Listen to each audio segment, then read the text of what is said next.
Tuhan akan menyertai kamu sedemikian rupa karena kamu adalah anak-anak raja. Ini adalah ajaran-ajaran yang salah. Karena ajaran-ajaran yang seperti ini orang-orang datang kepada Tuhan bukan untuk Tuhan. Orang-orang itu datang kepada Tuhan untuk berkat-berkat Tuhan. Orang-orang itu datang kepada Tuhan sebenarnya bahkan bukan untuk berkat Tuhan, untuk mendapatkan dunia ini, untuk mendapatkan materi, untuk mendapatkan kesehatan, untuk mendapatkan hal-hal yang lain yang sebenarnya Tuhan pasti akan berikan. Ini sebenarnya Tuhan juga ingin memberikan itu kepada kita kalau memang Tuhan lihat itu baik bagi kita. Kalau memang Tuhan lihat itu sesuatu yang akan mendatangkan kemuliaan bagi namanya. Tapi sekarang banyak orang datang kepada Tuhan untuk mendapatkan dunia. Maka Yakobus di dalam ayat yang keempat mengatakan orang-orang yang demikian, yang berdoa tapi untuk memuaskan hawa nafsunya sendiri, ini adalah orang-orang yang tidak setia. Ini adalah orang-orang yang sebenarnya mencintai dunia, datang kepada Tuhan untuk mendapatkan dunia. Ini adalah musuh-musuh Tuhan. Tapi jangan sampai ya karena kita tidak mengetahui kebenaran, doa-doa kita menjadi dosa. Hati-hati orang Kristen. Apa yang menjadi isi dari doa-doa kita? Apakah betul kita mendoakan kehendak Tuhan atau kita mendoakan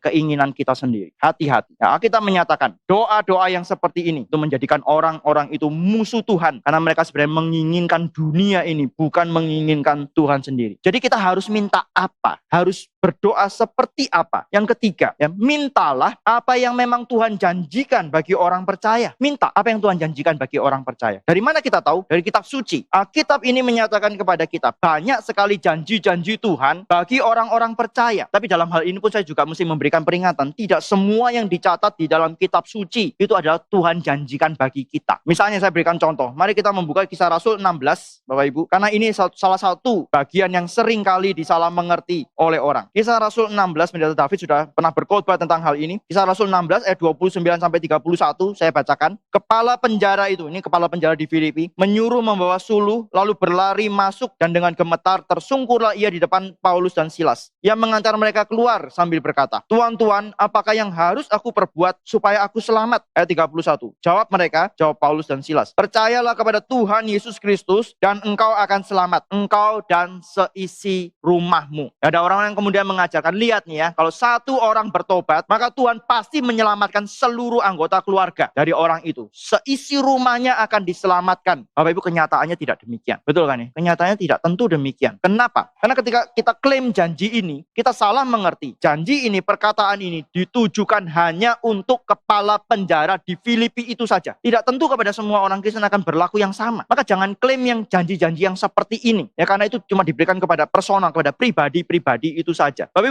hari ini banyak orang yang mengajarkan doa Yabes. Yabes itu berdoa, minta supaya wilayahnya diperluas dan kemudian Tuhan itu memberikan kepada dia. Terus kemudian kita bilang, oh tuh lihat tuh Yabes. Maka mari kita mendoakan yang sama, minta supaya wilayah kita diperluas. Maka Tuhan juga akan memberikan kepada kita satu permintaan supaya kita ditambah kekayaan, ditambah kemakmuran, ditambah keberhasilan dan lain sebagainya. Itu tidak tentu berlaku bagi kita. Ya, kalau Tuhan memang mau berikan, Tuhan bisa berikan. Tapi ini bukan doa yang paling penting. Misalnya kepada Abraham diberikan janji tanah Kanaan. Kenapa hari ini nggak ada orang Kristen mau klaim tanah Kanaan ya? Mintanya doa Yabes begitu ya. Nggak minta janji yang Tuhan berikan kepada Abraham. Itu tanah Kanaan akan menjadi milik keturunanmu. Mari kita sama-sama berdoa supaya nanti anak-anak kita, cucu-cucu kita akan mewarisi tanah Kanaan. Nggak ada orang Kristen mengatakan hal itu sekarang. Gitu ya. Maka kita harus tahu apa yang memang Tuhan janjikan bagi pribadi, bagi orang tertentu, yaitu belum tentu bagi kita. Mungkin bukan bagi kita. Tapi apa yang Tuhan memang janjikan bagi umat, bagi orang percaya, itu yang kita harus ketahui dan itu yang kita harus minta kepada Tuhan. Beberapa contoh misalnya, 2 Timotius 2 ayat 21. Jika seorang menyucikan dirinya dari hal-hal yang jahat, ia akan menjadi perabot rumah untuk maksud yang mulia. Ia dikuduskan, dipandang layak untuk dipakai tuannya, dan disediakan untuk setiap pekerjaan yang mulia. Bapak Ibu kepengen nggak? Kepengen atau tidak dipakai oleh Tuhan? Menjadi alat Tuhan yang mulia, untuk pekerjaan-pekerjaan Tuhan yang mulia. Kepengen atau tidak? Ini masalah kita. Kita orang-orang Kristen, ya ternyata masih banyak sekali keegoisan kita. Kita cuma memikirkan hidup kita sendiri, kita cuma memikirkan kenyamanan, kebaikan hidup kita sendiri, tapi kita mungkin jarang memikirkan pekerjaan Tuhan. Kita jarang memikirkan kerajaan Allah. Kita menyatakan, ya di sini, Paulus menyatakan, kalau orang menyucikan diri, Tuhan akan pakai dia sebagai perabot rumah yang mulia, yang dipakai untuk maksud yang mulia. Kenapa kita jarang menginginkan dipakai Tuhan lebih? Kenapa kita selalu minta berkat lebih? Kenapa kita jarang minta kepada Tuhan? Tuhan pakai saya lebih, sucikan hidup saya, bersihkan saya, beri kekuatan kepada saya untuk menang atas dosa, beri kekuatan kepada saya untuk menguduskan hidup saya bagi Tuhan, mengkhususkan hidup saya bagi Tuhan. Saya mau dipakai Tuhan lebih. Berapa banyak orang Kristen yang mendoakan seperti ini? Kemudian berikutnya lagi, Matius 28 ayat 18 sampai 20. Kita semua tahu tentang hal ini, tapi mari kita lihat lagi. Ini adalah amanat agung. Matius 28 ayat 18 sampai yang ke-20. Saya baca bagian yang terakhir saja, kalimat terakhir saja. Dan ketahuilah aku menyertai kamu senantiasa sampai kepada akhir zaman. Kita minta penyertaan Tuhan. Tapi pertanyaannya, kita minta penyertaan Tuhan untuk apa? Ya, seringkali kita minta penyertaan Tuhan supaya kita selamat, supaya kita tetap di dalam keadaan yang baik dan seterusnya. Tapi ayat ini sebenarnya berbicara Tuhan menjanjikan penyertaannya bagi orang-orang yang melaksanakan kehendaknya, bagi orang-orang yang pergi memberitakan Injil, bagi orang-orang yang melayani umat Tuhan, memuridkan mereka, bagi orang-orang yang mau supaya banyak orang itu datang kepada Tuhan. Tapi berapa banyak dari antara kita yang kemudian mau melakukan ini, mau melayani Tuhan, mau memberitakan Injil? Dan ketika melayani Tuhan, ketika kita memberitakan Injil, jangan khawatir, Tuhan itu pasti menyertai kita. Bapak Ibu, Pendeta Stephen Tong pernah mengatakan, saya tidak katakan ini bisa jadi rumus. Pendeta Stephen Tong pernah mengatakan, saya kalau pergi kemana-mana, mau pergi KKR, pergi kemana-mana, itu kan naik pesawat, perjalanan yang cukup panjang dan sering. Tapi Pendeta Stephen mengatakan, saya tidak berdoa sebelum jalan. Kenapa? Karena saya tahu saya sedang melakukan kehendak Tuhan, Tuhan pasti menyertai saya. Jangan dijadikan rumus ya, Bapak Ibu ya. Saya nggak mengatakan bahwa kita nggak boleh berdoa sebelum kita pergi KKR. Tidak, bukan bicara seperti itu. Tapi ini adalah satu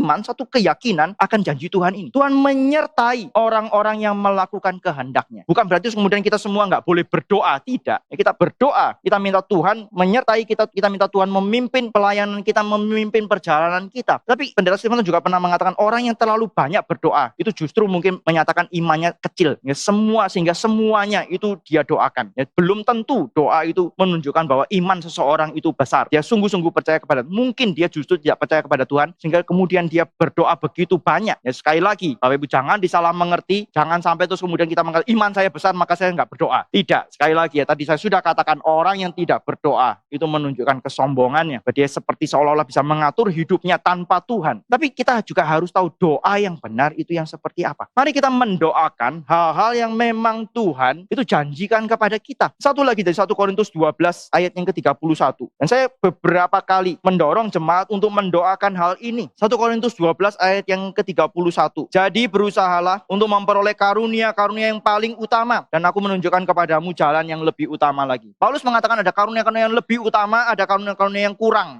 utama. Ya tidak lebih diutamakan. Kalau Bapak Ibu ikut di dalam PA Jumat yang kemarin Pendeta David membahas berkenaan dengan hal ini, membandingkan antara karunia nubuat dengan karunia berbahasa lidah. Dan bagi Paulus jelas karunia bernubuat itu lebih utama daripada karunia berbahasa lidah. Maka Bapak Ibu kalau kita tahu bahwa Paulus ini adalah firman Tuhan yang melalui Paulus menyatakan kejar karunia-karunia yang lebih utama. Apakah kita pernah berdoa minta kepada Tuhan karunia rohani, karunia untuk kita bisa melayani Tuhan dengan lebih baik lagi? Karunia-karunia utama itu apa? Karunia-karunia yang berkaitan dengan firman Tuhan. Memberitakan Injil, mengajarkan firman Tuhan. Kalau Bapak Ibu sebelum jadi anggota konseling dengan saya, konseling katekisasi dengan saya, Bapak Ibu pasti mendapatkan hal ini. Saya selalu mengatakan, minta kepada Tuhan. Berani minta kepada Tuhan. Karunia-karunia yang lebih utama ini. Jangan sampai kita menjadi anggota tubuh Kristus di sini, tapi kita menjadi anggota tubuh yang tidak berguna. Karena kita tahu semua anggota tubuh kita berguna. Kalau Bapak Ibu menjadi anggota di GRI Karawaci, biarlah kita menjadi anggota tubuh yang berguna, yang dipakai oleh Tuhan. Dipakai oleh Tuhan dalam hal apa? Paulus mengatakan, berani minta karunia-karunia yang lebih utama. Berani minta kepada Tuhan, berikan kepada saya karunia-karunia ini untuk mengajar, untuk memberitakan Injil, supaya saya boleh dipakai oleh Tuhan lebih lagi. Berapa banyak dari kita yang berani minta seperti ini? Berapa banyak dari kita yang menaati firman ini sebenarnya? Kita selalu minta hal-hal bagi diri kita sendiri, tapi kita jarang meminta supaya diri kita dipakai lebih banyak di dalam pekerjaan Tuhan, dipakai lebih besar di dalam kerajaan Allah. Padahal itu yang Tuhan inginkan. Yang meminta seperti ini bukan untuk kita sombong, untuk kemudian kita pamer, bukan. Tapi kita mau hidup kita yang cuma sebentar ini, yang cuma sementara ini, boleh dipakai oleh Tuhan dengan lebih besar. Boleh menjadi berkat yang lebih besar bagi banyak orang. Maka saya mendorong banyak jemaat. Mari kita sama-sama minta apa yang Tuhan suruh kita minta. Mari kita minta karunia-karunia pelayanan, supaya hidup kita bisa dipakai Tuhan lebih lagi. Kalau memang Tuhan memberikan itu kepada kita, yang memberikan karunia-karunia untuk bernubuat, ini bicara berkhotbah, yang menjelaskan firman Tuhan, mengajar, maka mari kita pakai itu. Jadilah guru sekolah minggu, jadilah pembina remaja, ikutlah dilatih sebagai pengkhotbah awam misalnya, ikutlah untuk melayani sebagai tim penginjilan yang memberitakan Injil.